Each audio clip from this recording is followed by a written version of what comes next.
Bonjour,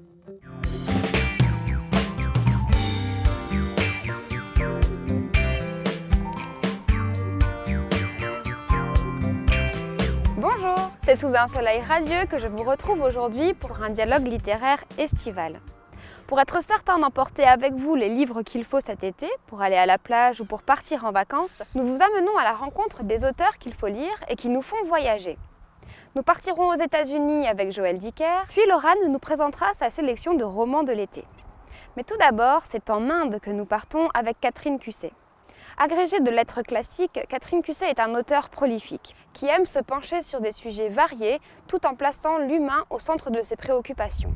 Elle est notamment l'auteure du roman Un brillant avenir, qui a obtenu le prix Goncourt des lycéens en 2008. Aujourd'hui, c'est de son nouveau roman Indigo, publié aux éditions Gallimard, qu'elle vient nous parler. Un roman un peu à part dans l'ensemble de son œuvre, dans lequel on se retrouve en compagnie de 4 personnages partis en Inde pour 8 jours. De passage à la librairie Dialogue, elle répond aux questions de Laurence. Catherine Cusset, bonjour. Bonjour. Bienvenue à la librairie Dialogue. Vous venez aujourd'hui nous présenter Indigo, un roman paru aux éditions Gallimard en janvier dernier. Un roman qui nous transporte en Inde, un pays haut en couleurs, dans lequel 4 Français vont atterrir à l'occasion d'un festival culturel, dont 3 d'entre eux sont les invités et la dernière l'organisatrice. Alors de Delhi à Kovalam, ils vont voyager dans un pays aux multiples facettes, un pays sur le qui-vive où plane une menace terroriste, mais également un pays exotique et fascinant dans lequel chacun des protagonistes va se retrouver confronté à son passé et effectuer un véritable voyage intérieur. Alors tout d'abord, quelle a été la genèse de ce livre et pourquoi avoir choisi l'Inde comme cadre de ce roman ? Alors l'Inde, je la connaissais pas du tout avant d'y aller moi-même en 2009. Pourquoi l'avoir choisi? Alors que j'ai beaucoup voyagé dans beaucoup de pays, j'ai pas écrit un livre sur chaque pays où j'ai voyagé, jamais même. J'ai vécu 2 ans à Prague, j'ai pas écrit de roman qui se passe à Prague. Pour 2 raisons. D'abord parce que je crois que l'Inde m'a fait un effet très très fort. C'est vraiment un pays très séducteur et aussi très, enfin vraiment, où il y a une spiritualité qui se sent, où les gens ont une extrême courtoisie, où on sent le rôle de la religion. Donc il y a vraiment quelque chose qui m'a fait un effet très fort et qui m'a paru aussi opposé à la France, vraiment très différent. Il y a un effet de contraste qui est un effet de contraste. Voilà pourquoi ça m'a intéressé de placer mon roman là-bas. Et la deuxième raison, c'est que j'ai utilisé donc cette idée de ce colloque littéraire en Inde, mais le roman ne porte ni sur l'Inde, ni sur le colloque littéraire. Il porte vraiment sur ce qui arrive à ces 4 personnages pendant ces 8 jours. En fait, ça m'a permis d'avoir un huis clos de 4 personnages en Inde pendant 8 jours, au bout du monde, 8 jours au bout du monde, et de montrer tout ce qui leur arrive et comment leur vie est bouleversée par ce qui leur arrive en Inde pendant ces 8 jours. Pour décrire ce pays, vous employez une écriture extrêmement visuelle, presque théâtrale.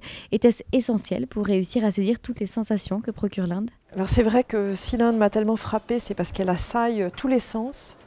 La vue, l'odorat, l'ouïe, le bruit, les odeurs, les couleurs. C'est vraiment sensuellement un pays extraordinaire de couleurs.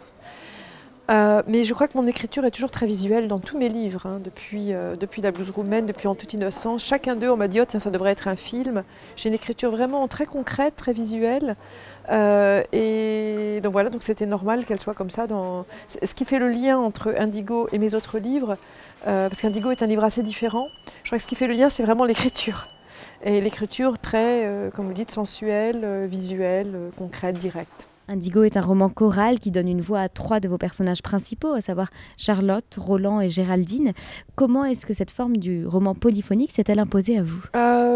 C'est vraiment le sujet du livre. Ce qui m'intéresse, c'est le rapport, ou au contraire l'absence de rapport, le contraste entre leur voix intérieure à chacun de ces personnages, la façon dont ils pensent à leur vie. Alors, quand on est au bout du monde et en voyage, c'est souvent le moment où on pense à sa vie, parce qu'on n'a pas le temps dans la vie quotidienne. Donc il y a tous ces flashbacks qui concentrent toute leur vie sur ces 8 jours, donc il y a toute leur pensée intérieure, et il y a la façon dont ils sont perçus par les autres et dont eux-mêmes perçoivent les autres.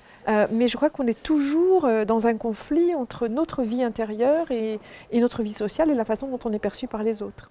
Le titre de votre roman, Indigo, évoque entre autres la couleur du ciel avant l'orage. Pourquoi et comment avez-vous choisi ce titre ? J'ai eu beaucoup de mal avec le titre de ce roman. Pendant pendant que j'écrivais le roman, je l'avais appelé Bonjour India, qui est le titre du festival. Je trouve ça joli, Bonjour Tristesse, Bonjour India. Et Indigo est venu lors d'une conversation avec un ami qui s'amusait un peu, qui a dit Indigo, Indaego. Et je pensais, ah, mais quel bon jeu de mots, Inde, je m'en vais. Et puis c'était la couleur, et cette couleur qui est un bleu-violet électrique, et en effet la couleur du ciel avant l'orage, il m'a semblé qu'elle correspondait vraiment au ton du livre, qui je crois est un ton assez électrique, où il se passe énormément de choses, c'est un roman très vivant, qui est un peu comme une pile électrique. Changeons de décor, passons de l'Inde aux États-Unis avec le roman La vérité sur l'affaire Harry Kéber, publié aux éditions De Fallois. Ce roman à succès du jeune et talentueux Joël Dicker. Joël Dicker, âgé de 28 ans, est un écrivain suisse qui nous livre ici son 3e roman. Largement salué par la critique, il a été récompensé du Grand Prix de l'Académie française et du Prix Goncourt des lycéens, 2 prix parmi les plus prestigieux récompensant la littérature française. Au micro de Laurence, il nous parle de ses sources d'inspiration et de ses réflexions sur l'écriture.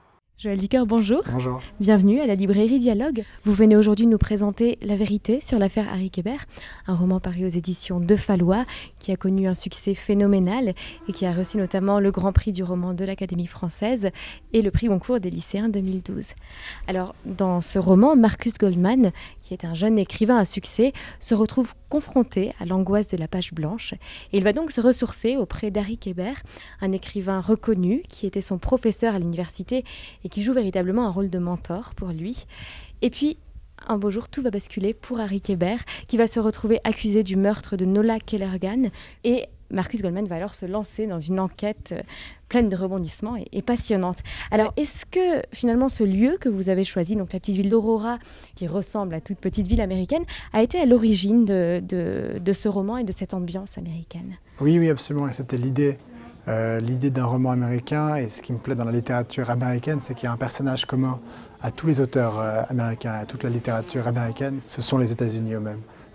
C'est un personnage du livre, parfois présenté de façon différente, mais le personnage USA est toujours présent.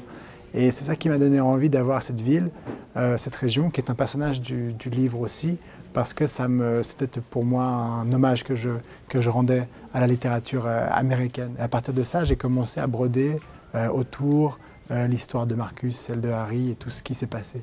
Mais le livre est en partie une enquête, mais l'enquête est venue probablement au 3e plan. Alors tout au long du roman, on suit bien sûr l'enquête de Marcus Goldman, mais tout en filigrane de ce roman, il y a aussi de nombreux questionnements sur la littérature et l'écriture, le rapport à l'écriture de chacun. Et en tête de chaque chapitre, on trouve 31 conseils d'écriture qu'Harry Kéber fait à Marcus Goldman. Est-ce que ce questionnement sur l'écriture et la littérature, c'est ce qui vous a guidé tout au long de l'écriture de ce roman? Et est-ce que c'était des questionnements que vous aviez au moment où vous écriviez ce roman? Peut-être après coup.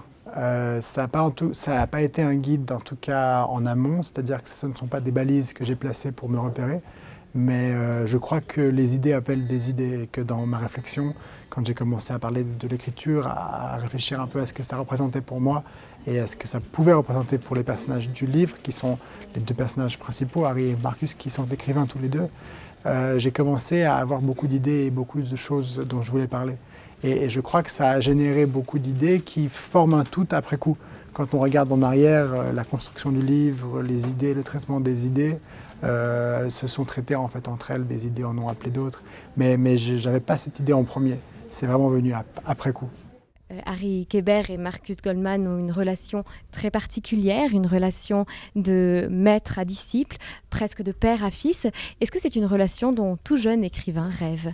Non, je crois que c'est une relation dont rêve en fait n'importe qui, dans des périodes un peu charnières de sa vie, qui aimerait bien avoir un mentor avec lui. Un mentor là poussé à l'extrême, c'est-à-dire quelqu'un qui soit capable de prendre pour lui les décisions les plus importantes de sa vie. C'est-à-dire qu'on est là dans une forme de fantasme, au fond, qui serait avoir quelqu'un qui soit capable de prendre pour nous les décisions trop difficiles.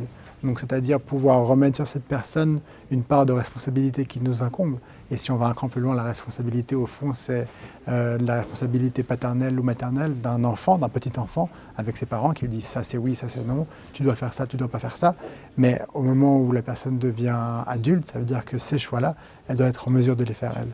Et donc il y a cette relation, au fond, Marcus Harry, qui est une relation de mentor évidemment, qui est une des images du mentor qu'on aimerait peut-être tous avoir dans la vie, mais qui va, si on regarde un cran plus loin, traiter au fond de la relation ou du passage de l'enfance à l'âge adulte.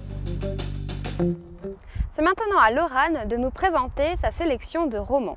Des livres à lire cet été, à la plage, sous un parasol ou où que vous soyez, des romans pour tous les goûts. Bonjour à tous. Et oui, l'été est là et il nous offre à tous des moments privilégiés pour lire. Aujourd'hui, 3 romans, 3 coups de cœur des libraires de dialogue pour nous nourrir de littérature sur une plage, pourquoi pas, ici ou ailleurs. Je commence avec Dacier de Sylvia Avalon. Initialement publié chez Liana Levy, il est aujourd'hui en poche chez J'ai lu et même au cinéma si vous le souhaitez. Ce roman se passe dans une cité industrielle de Toscane, à Piombino. Les 2 héroïnes, Anna et Francesca, sont insolentes de jeunesse et de beauté. Et autour d'elles gravite un microcosme. Le père violent, celui absent, la mère vaillante, celle terriblement seule, et les jeunes hommes, mi-enfants, mi-adultes, qui rêvent de lendemains meilleurs. Pour ces 2 jeunes filles, tout paraît encore possible, et qui pourrait les condamner? Dans ce roman social, le premier roman de Sylvia Avalon, les rêves s'écroulent et rejaillissent. Dans une langue belle et simple, elle nous fait passer de moments sublimes à des moments de grande désillusion. Je vous propose ensuite Pour 3 couronnes de François Garde.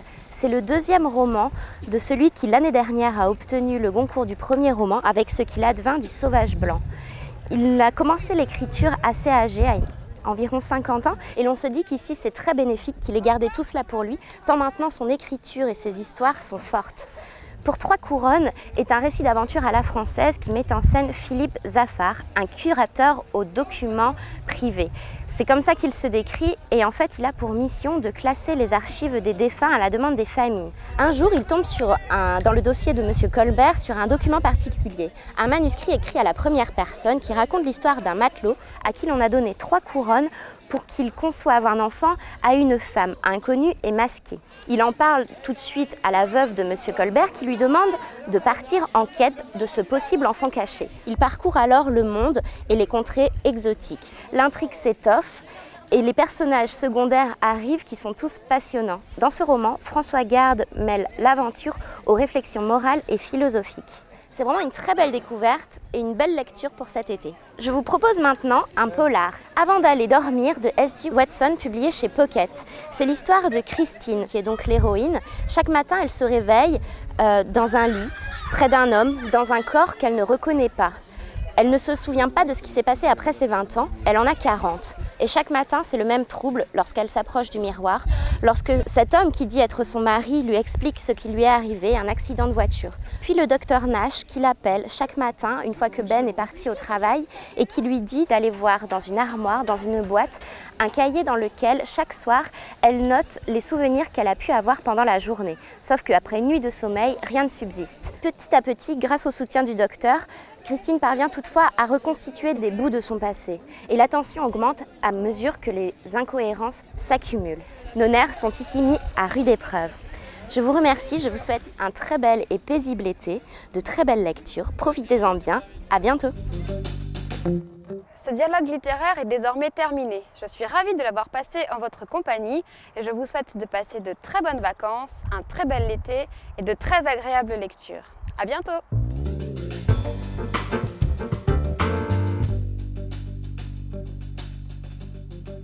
Thank you.